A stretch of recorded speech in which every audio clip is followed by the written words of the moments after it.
हाँ जी, तो नमस्कार आप सभी को। कैसे हो सारे? उम्मीद करूंगा सब बढ़िया होगे, स्वस्थ होगे, मस्त होगे, अच्छे से चल रही है आप सभी की तैयारी।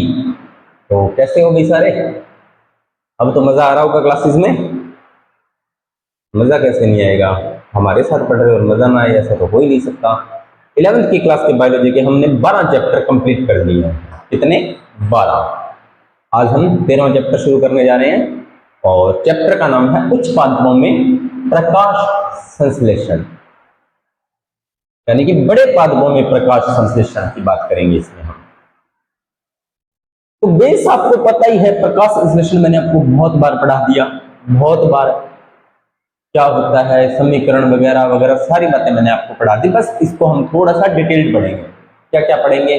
क्या आप जानते हैं प्रारंभिक प्रयोग, प्रकाश संश्लेषण कहाँ संपन्न होता है, प्रकाश संश्लेषण में कितने वर्णक भाग लेते हैं, प्रकाश अभिक्रिया क्या है, इलेक्ट्रॉन परिवहन क्या है, एटीपी तथा एनएडीपी कहाँ प्रयोग होता है, पथ, प्रकाश शोषण, प्रकाश संश्लेषण को प्रभावित करने वाले कारक, इसके बारे में काफी डिटेल से हम पढ़ेंगे। तो पहले आपको मैं इसका मोटी मोटी चीजें दिखा देता हूँ। प्रारंभिक प्रयोग, क्रिस्टले का प्रयोग, फिर हम पढ़ेंगे प्रकाश की समीकरण, फिर हम पढ़ेंगे प्रकाश संश्लेषण संपन्न कहाँ पे होता है, तो आपको पता है क्लोरोफिल में होता है। फिर हम पढ़ेंगे इसके डायग्राम्स, एंजाइम्स, प्रकाश अभिक्रिया को पढ़ेंगे, इलेक्ट्रॉन परिवहन कैसे होता है उसको पढ़ेंगे, जल का विघटन कैसे होता है उसको पढ़ेंगे। काफी डिटेल्ड है ये, ठीक है। तो कैल्विन चक्र को पढ़ेंगे। काफी इंटरेस्टिंग है ये चैप्टर, बहुत मजा आने वाला है और बोर नहीं होना भाई। अगर आप कहोगे तो मैं थोड़ा थोड़ा करके आपको पढ़ा दूंगा इसको, तो थोड़ा थोड़ा करके पढ़ ले। चलिए, टॉपिक को शुरू करने से पहले सभी विद्यार्थियों को एलडीसी एग्जाम होने वाला है कल, जो होने जा रहा है, उसके लिए मेरी तरफ से सभी को बेस्ट ऑफ लक, हार्दिक शुभकामनाएं। अच्छे से एग्जाम करके आइए, ठीक है। दोबारा से अपना सिलेक्शन है जो, इसको पक्का कीजिए, अच्छे से एग्जाम करके आइए। वनपाल में बच्चों के कमेंट्स आए थे कि सर अच्छे क्वेश्चन मिले थे, तो अगर आपको क्वेश्चन मिले तो उसमें भी मुझे बताना कि सर आपकी क्लासेस में से क्वेश्चन आए थे, ठीक है, ताकि आपको और ज्यादा, आप जो आप ये कहते हो ना कि क्वेश्चन आए थे, मेरे लिए यही मोटिवेशन है। और आपके लिए एक बात कहना चाहूंगा कि ध्यान से भरना इन काले गोलों को, यह है आपकी किस्मत चमकाने का हुनर रखते हैं, ठीक है। साथ के साथ सारी आप ये जो आपकी सारी मेहनत, आपका सारा दर्द और आपकी सारी थकान एक ही लाइन में समाप्त हो जाएगी जब आपको लिखा हुआ मिलेगा congratulations, you are finally selected. तो उस एक लाइन के लिए आपको मेहनत करनी है, अपना एग्जाम करना है, ठीक है। चलिए करते हैं शुरू। सभी प्राणी यहां तक कि मानव भी आहार के लिए पौधे पर निर्भर है। Very good. पहली लाइन में देखो कितना अच्छा प्रश्न है। सभी प्राणी और मानव आहार के लिए किस पर डिपेंड है? पौधों पर। किस पर निर्भर है? पौधों पर। क्या आपने कभी सोचा है कि पौधे अपने आहार कहां से प्राप्त करते हैं? चलो, ये कह रहा है कि हम तो पौधों पर निर्भर हैं, ये बात तो हमने मान ली, लेकिन पौधे अपना आहार कहां से प्राप्त करते हैं? पौधे अपना भोजन कहां से प्राप्त करते हैं? वेरी इंटरेस्टिंग फैक्टर है। वास्तव में हरे पौधे अपना आहार संश्लेषित करते हैं। संश्लेषित का मतलब होता है ये स्वयं बनाते हैं, आहार संश्लेषित करते हैं, तथा अन्य सभी जीव अपनी आवश्यकता के लिए उन पर निर्भर रहते हैं। हरे पौधे जो होते हैं वो अपने आहार को क्या करते हैं? संश्लेषित करते हैं, और बाकी जितने बचे हुए जीव जंतु वो सारे के सारे उन हरे पादपों पर डिपेंड रहते हैं। हरे पादप अपने लिए आवश्यक भोजन का निर्माण संश्लेषण या प्रकाश संश्लेषण द्वारा करते हैं। किसके द्वारा करते हैं? प्रकाश संश्लेषण के द्वारा। अतः ये स्वयंपोषी कहलाते हैं। तो स्वयंपोषी की भी परिभाषा आपको पता चल गई। क्या परिभाषा पता चल गई? कि हरे पौधे अपना भोजन स्वयं संश्लेषित करते हैं, इसे प्रकाश संश्लेषण कहते हैं, तथा ऐसे पौधे स्वयंपोषी पौधे कहलाते हैं। आप पहले भी पढ़ चुके हैं कि स्वयंपोषी संश्लेषण केवल पौधों में ही पाया जाता है। किसमें पाया जाता है? केवल पौधों में। तथा अन्य सभी जीव जो अपने भोजन के लिए पौधों पर निर्भर करते हैं, विषमपोषी कहलाते हैं। तो विषमपोषी जीव कौन से होते हैं? जो अपने भोजन के लिए स्वपोषी पर निर्भर होते हैं। किस पर निर्भर होते हैं? स्वपोषी पर निर्भर होते हैं। यह एक ऐसी भौतिक रासायनिक प्रक्रिया है जिसमें कार्बनिक यौगिकों का संश्लेषण करने के लिए प्रकाश ऊर्जा का उपयोग होता है। ये कह रहा है कि प्रकाश संश्लेषण है वो एक भौतिक और रासायनिक दोनों की मिक्सचर एक केमिकल रिएक्शंस है जिसमें ऑर्गेनिक कंपाउंड या कार्बनिक यौगिक संश्लेषित करके प्रकाश ऊर्जा, यानी कि कार्बनिक यौगिक तो है ही है, इसी के साथ साथ प्रकाश या ऊर्जा के उपयोग द्वारा अपना भोजन बनाते हैं। अतः कुल मिलाकर पृथ्वी पर रहने वाले सारे जीव ऊर्जा के लिए सूर्य के प्रकाश पर निर्भर करते हैं। इस बात को आपको थोड़ा सा कंफ्यूज होगा, क्या कह रहा है? अतः कुल मिलाकर पृथ्वी पर रहने वाले सारे जीव ऊर्जा के लिए सूर्य के प्रकाश पर निर्भर रहते हैं। अब यहां पर मैं थोड़ी सी फिजिक्स लगाऊंगा।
क्षमा चाहूंगा भाई, थोड़ा सा टेक्निकल इशू हो गया था, बीच में माइक बंद हो गया था, तो ज्यादा तो मैंने इसके बारे में कुछ बताया नहीं था, बस प्रकाश संश्लेषण के बारे में हल्का सा बताया है।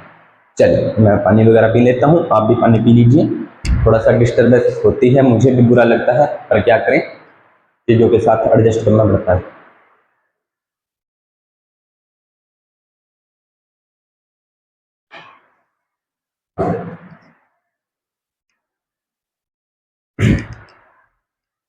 क्या आप जानते हैं? आइए पहले यह पता करें कि हम प्रकाश संश्लेषण के विषय में क्या जानते हैं। सबसे पहले हम ये जानने के प्रयास करते हैं प्रकाश संश्लेषण के बारे में हम क्या जानते हैं। पिछली कक्षाओं में आपने कुछ सरल प्रयोग किए होंगे जिसमें आपको पता लगा होगा कि क्लोरोफिल, पहला क्वेश्चन है क्लोरोफिल, ये पत्तियों का हरा वर्ण होता है, यानी कि पत्तियों का जो हरा रंग होता है वो इसी क्लोरोफिल की वजह से होता है। ठीक है, क्लोरोफिल, उसके बाद में प्रकाश, उसके बाद में कार्बन डाइऑक्साइड जिसका सूत्र होता है CO2, प्रकाश संश्लेषण के लिए आवश्यक है।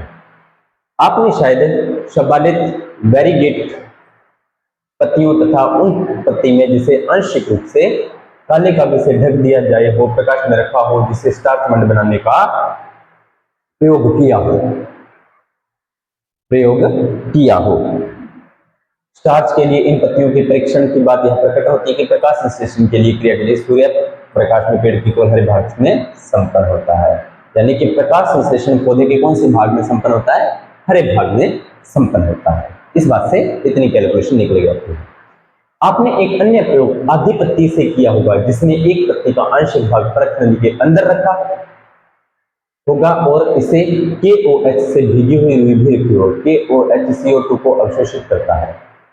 क्या करता है? KOH क्या करता है? CO2 को अवशोषित करता है। KOH का मतलब होता है पोटेशियम हाइड्रोक्साइड। चलो मैं KOH का सूत्र लिख देता हूँ यहाँ पे। जैसे जैसे सूत्र आएंगे वो भी मैं साथ के साथ नोट डाउन करता करूंगा। इसका नाम होता है पोटेशियम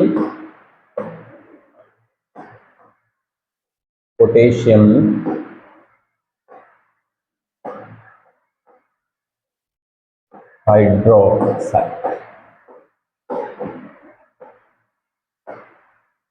पोटेशियम हाइड्रोक्साइड ये कह रहा है कि आपने आधी पत्ती से किया होगा जिसमें एक पत्ती को आंशिक भाग पत्ती का थोड़ा सा भाग आपने परख नली के अंदर रखा और केवल से भीगी हुई भी रखी हुई, जबकि शेष भाग को प्रकाश में रहने दिया होगा। शेष भाग को आपने प्रकाश में रहने दिया। इसके बाद उपकरण को कुछ समय के लिए धूप में रखा। कुछ समय बाद आप स्टार्च के लिए पत्ती का परीक्षण करते हैं तो इस पत्ती में आपको पता लगता है कि पत्ती का जो भाग परख नली था उसे स्टार्च की पुष्टि नहीं थी और जो भाग प्रकाश में था उसमें स्टार्च की पुष्टि। इस प्रकाश संश्लेषण में कार्बन डाइऑक्साइड आवश्यक है। बस आपको पता लग गया।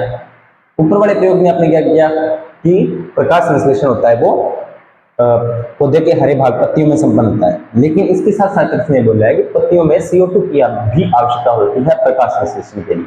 तो इसने किया क्या है कि आपने एक परख नली ले लेनी है और उस परख नली में थोड़ा सा एक भाग पत्ती का भाग डाल देना है जो CO2 का क्या करे, अवशोषण करे। उसके बाद में बाकी को धूप में रख देना है। तो धूप में जो थी, जो प्रकाश में थी उसमें स्टार्च पाई गई और जो परख नली में थी उसमें स्टार्च नहीं पाई गई। ये इसने प्रयोग किया है। अगला है प्रारंभिक प्रयोग। कौन सा? प्रारंभिक प्रयोग। इस पर थोड़ा सा चर्चा करते हैं, प्रारंभिक प्रयोग में क्या बातें थी। ठीक है, प्रारंभिक प्रयोग। चलिए, तो इस साधारण प्रयोगों के विषय में जानने काफी रुचिकर होगा, जैसे प्रकाश संश्लेषण की प्रक्रिया क्रमिक विकसित हुई। जोसेफ प्रिस्टले 1733 से 1804 में 1770। अब ये देखो, यानी कि प्रिस्टले, जोसेफ प्रिस्टले का जीवन काल है 1733 से लेकर 1804 तक। इन्होंने 1770 में बहुत से प्रयोग किए, यानी कि प्रिस्टले ने 1770 में बहुत से प्रयोग किए, जिनसे पता लगा कि हरे पौधों की वृद्धि में हवा की एक अनिवार्य भूमिका है। हरे पौधों की वृद्धि में हवा की एक महत्वपूर्ण या अनिवार्य भूमिका है। आपको याद होगा कि प्रिस्टले ने 1774 में ऑक्सीजन की खोज की थी। प्रिस्टले ने 1774 में ऑक्सीजन की खोज की थी। तो एक क्वेश्चन यहां से बन गया कि ऑक्सीजन की खोज किसने की? Joseph Presley. जोसेफ प्रिस्टले कब की थी? 1774 में। याद रखना है एक क्वेश्चन।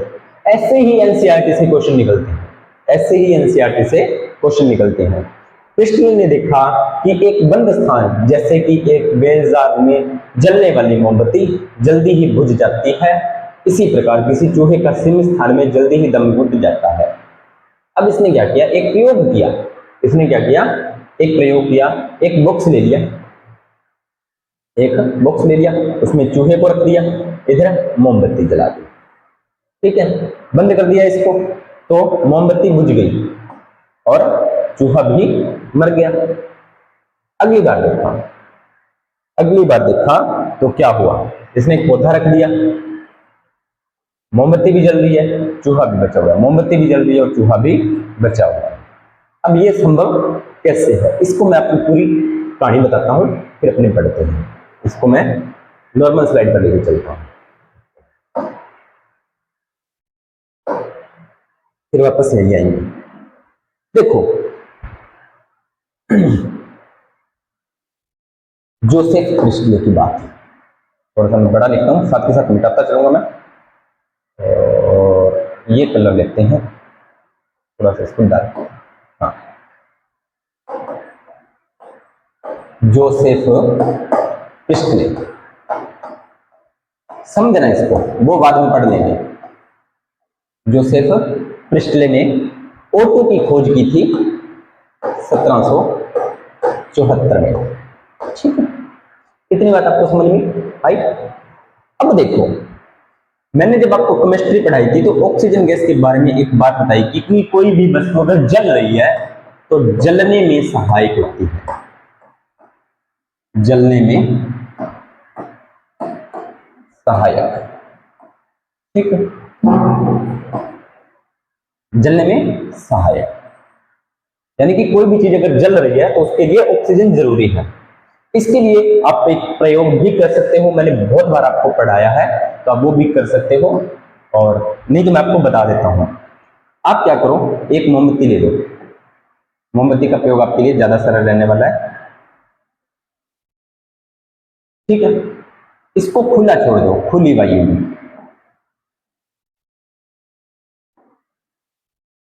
ये जलती रहेगी, ये क्या कहोगे, जलती रहेगी।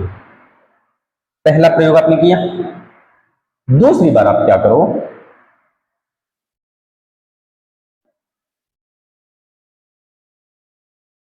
दूसरी बार आप क्या करो,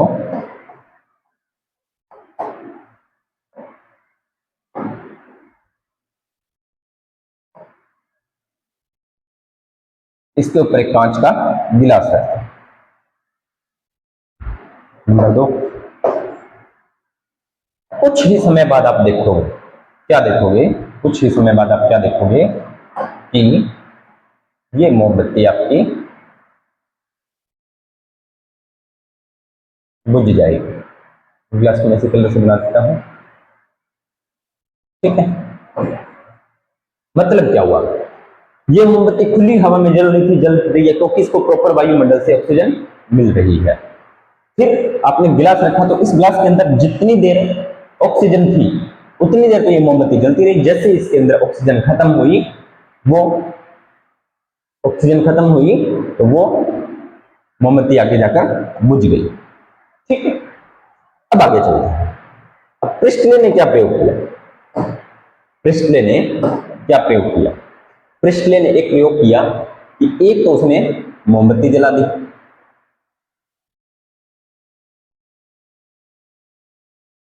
इस तरीके से। ठीक है, एक बड़ा कंटेनर रख दिया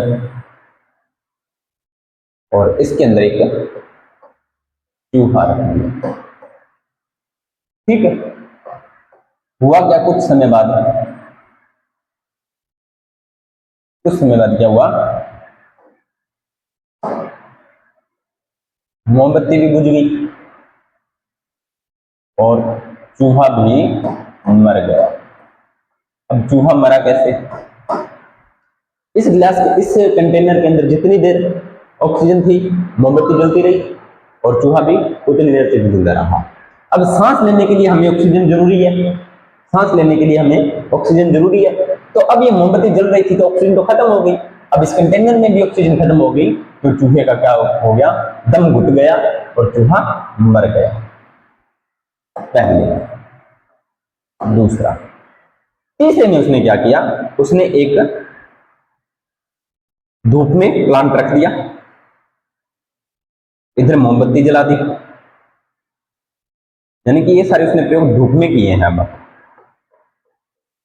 और इधर चूहा, इसके ऊपर रख दिया कंटेनर। अब ये कंटेनर है वो कांच का है, मतलब प्रकाश आर पार हो रहा है, इससे प्रकाश का अपवर्तन हो रहा है, तो इस वजह से ये लगातार इसमें चलता रहा।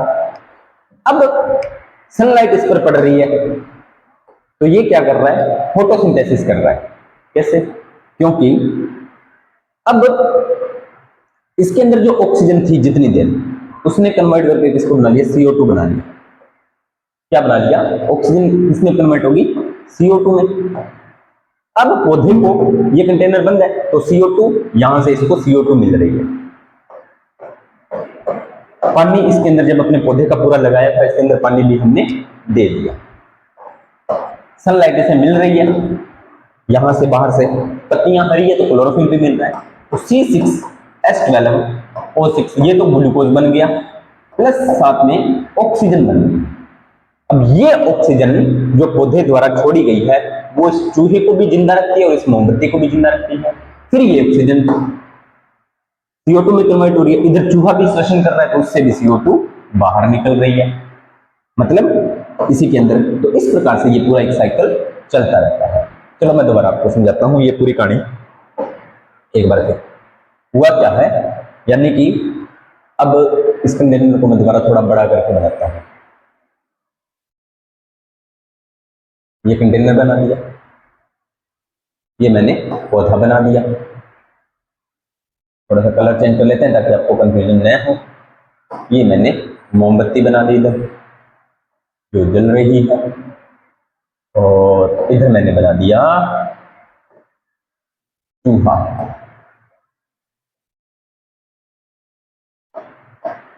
ठीक है, ये चूहा जीवित है।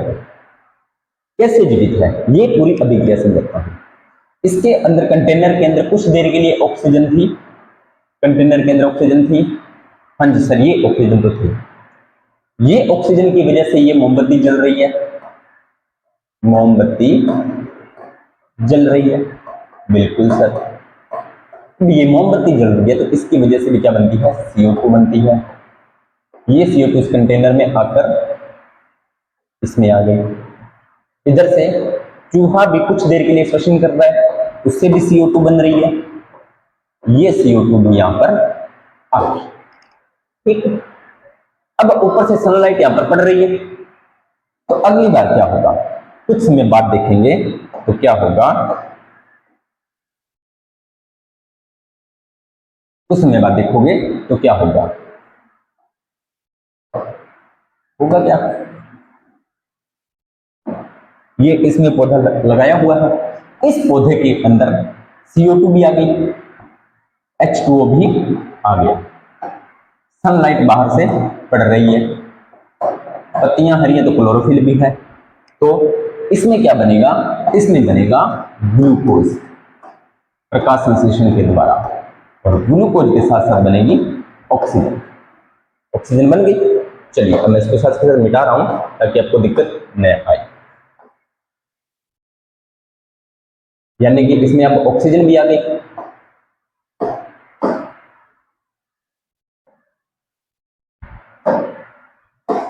ऑक्सीजन भी आ गई, और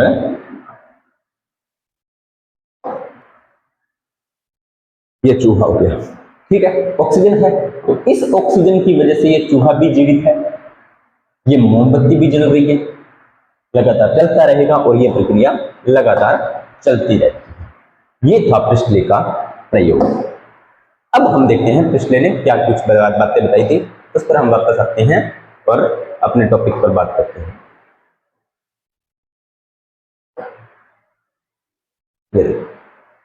तो अब मैं फटाफट आपको बताऊं, एक बंद स्थान जैसे कि एक मेल जार में जलने वाली मोमबत्ती जल्दी बुझ जाती है। क्यों बुझ जाती है वो मैंने आपको बता दिया। इसी प्रकार किसी चूहे का सीमित स्थान में जल्दी ही दम घुट जाता है। इन अवलोकनों के आधार पर उन्होंने निष्कर्ष निकाला कि चाहे जलती मोमबत्ती हो या अथवा कोई प्राणी जो वायु में सांस लेते हैं वे हवा को क्षति पहुंचाते हैं, लेकिन जब उन्हें उसी बेल जार में एक बहुदिनी का पोता रखा और उसने पाया कि चूहा जीवित रहा और मोमबत्ती भी सतत जलती रही, जो मैंने अभी आपको प्रयोग करा। इस आधार पर प्रिस्टले ने निम्न परिकल्पना की, पौधे उस वायु की क्षति पूर्ति करते हैं जिन्हें हम सांस लेने वाले प्राणी और जलती हुई मोमबत्ती कम करती है। इसने कहा कि जब हम सांस लेते हैं या जो मोमबत्ती जलती है तो उसमें क्या होता है, वायु का लॉस होता है, वायु को नुकसान होता है, तो पौधे उस नुकसान की पूर्ति करते रहते हैं, पौधे उस नुकसान की पूर्ति करते रहते हैं। और वो नुकसान किस गैस का होता है, वो नुकसान होता है ऑक्सीजन गैस का। ये प्रिस्टले ने अभी बताया नहीं, लेकिन मैंने आपको पहले ही बता दिया प्रिस्टले के प्रयोग द्वारा। ठीक है, क्या आप परिकल्पना कर सकते हैं कि प्रिस्टले प्रयोग करने के लिए एक मोमबत्ती पौधे का उपयोग कैसे किया होगा। याद करें कि उसने मोमबत्ती को कुछ दिनों बाद पुनः जलाने की आवश्यकता की होगी ताकि यह पता चल सके कि कुछ दिनों बाद वह जलेगी या नहीं। सेटअप के बिना बाधित किए हुए आप मोमबत्ती को जलाने के लिए किन विधियों के बारे में सोच सकते हैं। ठीक है, तो आगे बात करते हैं। जॉन इंजेनहाउज ने प्रिस्टले द्वारा निर्मित जैसे सेटअप का उपयोग किया। अब जॉन इंजेनहाउज ने इस पर प्रयोग किया और एक बार अंधेरे कमरे में फिर एक बार सूर्य की रोशनी में रखा। इसने यह पता लगा कि पौधे की इस प्रक्रिया में सूर्य का प्रकाश अनिवार्य है। उसने एक पौधे को पहले तो अंधेरे में रखा, बाद में सूर्य के प्रकाश में रखा, तो उन्होंने देखा कि पौधा होता है वो अंधेरे में प्रकाश संश्लेषण नहीं करता, सूर्य के प्रकाश में प्रकाश संश्लेषण करता है। तो उन्होंने इस बात की पुष्टि कर दी कि प्रकाश संश्लेषण के लिए सूर्य का प्रकाश है वो अति अनिवार्य है। यह जलती हुई मोमबत्तियां सांस लेने के लिए प्राणी द्वारा प्राप्त वायु को शुद्ध बनाता है। इंडियन हाउस ने अपने परिष्कृत प्रयोग में एक जलीय पौधे के साथ यह दिखाया गया कि तेज धूप में पौधे के हरे भाग के आसपास छोटे छोटे बुलबुले बन गए थे, जबकि अंधेरे में रखे गए पौधे के आसपास बुलबुले नहीं बने। बाद में उन्हें इस बुलबुलों के पहचान ऑक्सीजन के रूप में की थी। पहले उन्हें लगा कि बुलबुले बन गए, अंधेरे में रखा तो बुलबुले नहीं बने पत्तियों में, और जब धूप में रखा तो बुलबुले बन गए। तो उन्होंने इस बुलबुलों की पहचान थी वो ऑक्सीजन के रूप में की थी। अतः उन्हें यह दिखा कि पौधे का केवल हरा भाग ही ऑक्सीजन छोड़ सकता है। इस बात की पुष्टि किसने की कि पौधे का केवल हरा भाग ही ऑक्सीजन छोड़ सकता है? वो पुष्टि की थी इंडियन हाउस ने पुष्टि की थी। ठीक है, चलिए आज करते हैं इस क्लास का यही समापन। प्रयोग मैंने आपको बता दिया। अब आगे की चीजें थोड़ी सी टफ हैं, लैंग्वेज टफ है, तो इसको मैं कल आपको आराम से करवाऊंगा। तो इस क्लास को, अगर आपको क्लास अच्छी लगी तो वीडियो को लाइक करना, शेयर करना, कमेंट करना। चीजों को थोड़ा थोड़ा करके करवाऊंगा, क्योंकि ये टॉपिक थोड़ा सा लेंथी और थोड़ा सा कंसेप्चुअल रहने वाला है। टफ नहीं कहेंगे, कंसेप्चुअल रहने वाला है, तो वो चीजें मैं आपको करवाऊंगा। तो उम्मीद करता हूँ आपको जानकारी अच्छी लगी होगी। अगर जानकारी अच्छी लगी हो तो वीडियो को लाइक करें, शेयर करें, कमेंट करें और चैनल को करें सब्सक्राइब। मिलते हैं नेक्स्ट वीडियो और नए टॉपिक के साथ। तब तक आप सभी का धन्यवाद।